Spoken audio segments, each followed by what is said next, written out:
Let's get real for a second, because we live in a world that is obsessed with the finished product and the filtered photo, but we serve a king who is obsessed with the raw material of a broken heart. If you are sitting there today feeling like you are too damaged, too used, or too far gone to be part of something great, I need you to understand that you are exactly where the miracle begins, because God never wastes a single tear, and He never ignores a cry for help from the depths of the valley. We have this idea that being broken means we are broken down or thrown away. But in the hands of Jesus, brokenness is actually the requirement for a breakthrough. Think about it. The bread had to be broken to feed the 5,000. The alabaster jar had to be broken to release the fragrance of worship. And the body of Christ had to be broken so that we could be made whole. You are not a mistake, and your failures are not the end of your story. They are just the excavation site where God is laying a foundation for a skyscraper of a testimony. Psalm 34:18 tells us that the Lord is close to the brokenhearted and saves those who are crushed in spirit, and that isn't just a nice sentiment to put on a postcard. It is a spiritual law that means when you are at your lowest, He is at His closest. You might feel like you're in a million pieces, but those pieces are being held by the same hands that stretched out the heavens. We have to stop apologizing for our scars and start seeing them as the evidence that we survived the fire and didn't come out smelling like smoke. Jesus didn't come for the people who have it all together. He said in Mark 2:17 that it is not the healthy who need a doctor, but the sick, and that He didn't come to call the righteous, but sinners.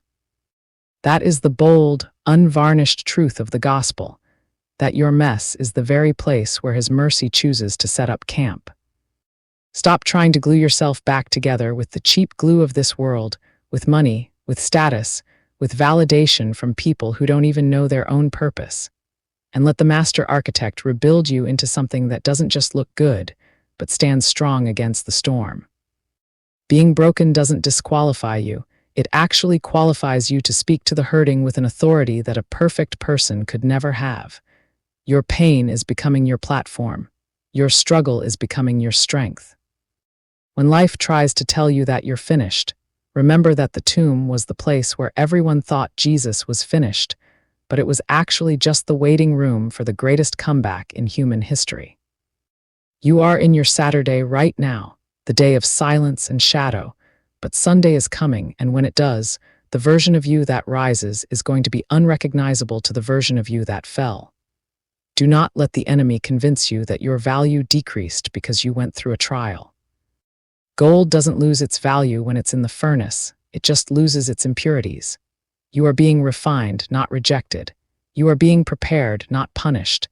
Stand up in the middle of your wreckage and declare that the God of the restoration is on the throne. He is taking every shattered dream and every bitter disappointment, and He is weaving them into a tapestry of purpose that will leave the world in awe of His grace. You are a masterpiece in progress, a living, breathing example of what happens when the Creator takes what was meant for evil and turns it for good.